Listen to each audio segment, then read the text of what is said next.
Hello' everyone আপোনালোক সকলোকে মই অন্য এটি ভিডিঅ'লৈ স্বাগতম আজি মই লৈ আহিছোঁ গুৱাহাটী ইউনিভাৰ্চিটি BEd এণ্ট্ৰেন্স 2026ৰ চিলেবাছ অনুযায়ী এথিক্স এণ্ড টিচিং এপ্টিটিউডৰ কিছুমান কুৱেশ্যনছ এণ্ড আনচাৰ্ছ আপোনালোকে ভিডিঅ'টো শেষলৈকে চাব আৰু এই ভিডিঅ'টো স্পেচিয়েলি GU BEd CET 2026ৰ যোনটো চিলেবাছ আছে তাৰে ওপৰত লিখিয়া কৰি ভিডিঅ'টো বনোৱা হৈছে তাৰে মডেল এণ্ড ষ্ট্ৰাকচাৰ ফ'ল' কৰা হৈছে চ' লেটছ গেট ষ্টাৰ্টেড পোনপ্ৰথমে কুৱেশ্যন আছে a student in your class is consistently performing poorly despite regular attendance as a teacher you should মানে এজন ছাত্ৰই যদি পুৱাৰ পাৰফৰ্মেঞ্চ দি থাকে ৰেগুলাৰ এটেণ্ডেঞ্চ থকাৰ স্বত্তেও মানে যদি সদায় নিয়মীয়াকৈ ক্লাছত আহিও পুৱাৰ পাৰফৰ্মেঞ্চ দি আছে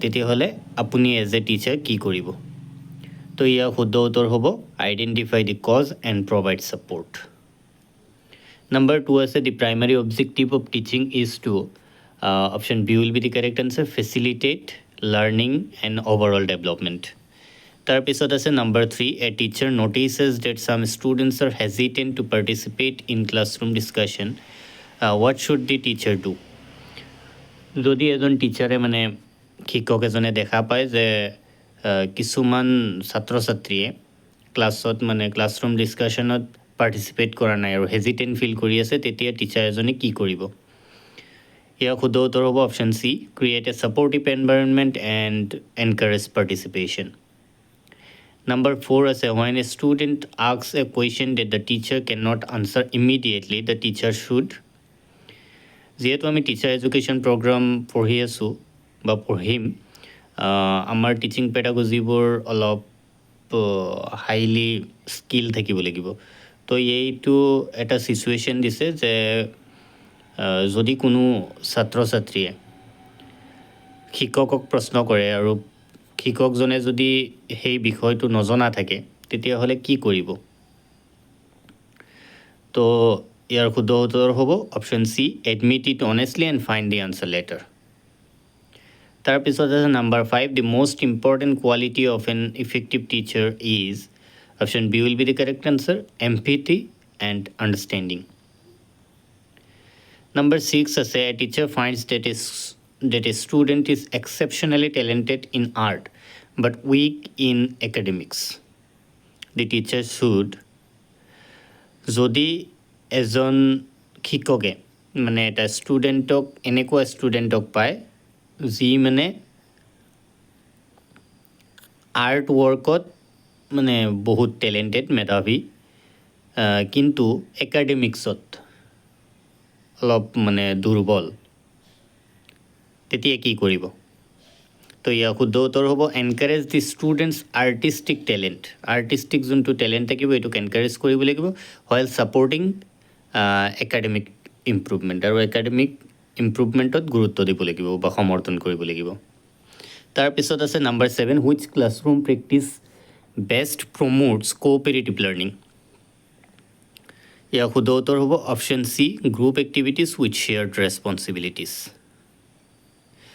তো ক্লাছৰুম প্ৰেক্টিছত বেষ্ট মানে কোঅপাৰেটিভ লাৰ্ণিঙত কোনটো প্ৰেক্টিছে মানে বেছিতকৈ বেছি মানে সৃজনশীলতা প্ৰমোট কৰে number 8 a teacher notices cultural diversity among students the best approach is to মানে কালচাৰেল ডাইভাৰ্চিটি মানে সাংস্কৃতিক বিভাজন তেতিয়া কি কৰিব লাগিব promote respect for all cultures Number 9 is a student from an economically disadvantaged background frequently comes to school without completing homework. The teacher should first এজন student economically মানে আৰ্থিকভাৱে অলপ পিছপৰা তেনেকুৱা এটা বেকগ্ৰাউণ্ডৰ ছাত্ৰ এজন যদি সদায় মানে স্কুলত আহে ফ্ৰিকুৱেণ্টলি মানে মাজে মাজে আহে স্কুল উইদাউট কমপ্লিটিং হোমৱৰ্ক মানে হোমৱৰ্ক নকৰাকৈ গৃহকৰ্ম নকৰাকৈ স্কুল অহা তাৰপিছত ছাৰজনে বা শিক্ষকজনে কি কৰিব লাগিব ইয়াত শুদ্ধ উত্তৰ হ'ব option A understand the students circumstances before taking action তো কোনো ধৰণৰ বিহিত ব্যৱস্থা লোৱাৰ আগত ষ্টুডেণ্টজনৰ চাৰ্কামষ্টেঞ্চেছ অৰ্থাৎ পৰিস্থিতি বুজিব লাগিব বা যত্ন কৰিব লাগিব বুজিব। তাৰপিছত আছে number 10, the strongest indicator of teacher's commitment to professional ethics is, option B will be the correct answer, equal respect and fairness towards all learners. Number 11 আছে, which action best reflects reflective teaching? Option B will be the correct answer, evaluating one's teaching and making improvements. তাৰপিছত আছে number 12, a teacher receives expensive gifts from a student's parents before an examination. The most ethical response is to, মানে for example exam আহি আছে আৰু student এজনৰ মানে পেৰেণ্টছে এজন বা এজনীৰ পেৰেণ্টছে কি কৰিলে, এক্সপেঞ্চিভ গিফ্টছ দিলে, দামী দামী গিফ্টছ দিলে। তো তাত এথিকেল ৰেচপন্স কি দিব লাগিব? তো option C will be the correct answer, politely decline the gifts if they may influence professional judgment. তাৰপিছত আছে number 13, a teacher's primary responsibility when assessing students is to, option C will be the correct answer, support learning through fair and meaningful evaluation. Number 14, the first step of remedial teaching is, option D will be the correct answer, diagnosing learning difficulties. Number 15, a teacher finds that a student can solve problems orally but makes mistakes in written work. The most suitable remedial measure is to, as a student মানে orally মানে মৌখিকভাৱে problem এটা solve কৰিব পাৰে, কিন্তু যেতিয়া মানে লিখিব যায় তেতিয়া ভুল হৈ যায়, তেতিয়া আমি কি ৰেমিডিয়েল মেজাৰ ইউজ কৰিব লাগিব? Option A will be the correct answer, give additional written practice with guidance. গোটেইখিনি অপশ্যনে আমাৰ মানে শুদ্ধ লাগিব, কিন্তু আমাৰ তাতে এটাহে শুদ্ধ থাকিব। চ' আপোনালোকে যিমান প্ৰেক্টিছ কৰিব সিমানেই মানে পাৰফেকশ্যন হ'ব। Number 16, a test that measures achievement at the end of a course is called, option C, summative assessment. তো আপোনালোকে এছেছমেণ্টখিনি চাব, formative assessment, continuous assessment, ছামেটিভ, diagnostic, এইবিলাক গোটেইখিনি চাব আপোনালোকে। তাৰপিছত আছে number 17, which type of question is most useful for measuring high order thinking? Option C will be the correct answer, problem solving question. Then number 18, which of the following should a teacher avoid during assessment? Assessment কৰাৰ সময়ত কোনকেইটা step মানে টিচাৰে শিক্ষকে avoid কৰিব লাগিব?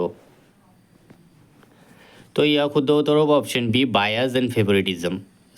শিক্ষক এজনে বায়াছনেছ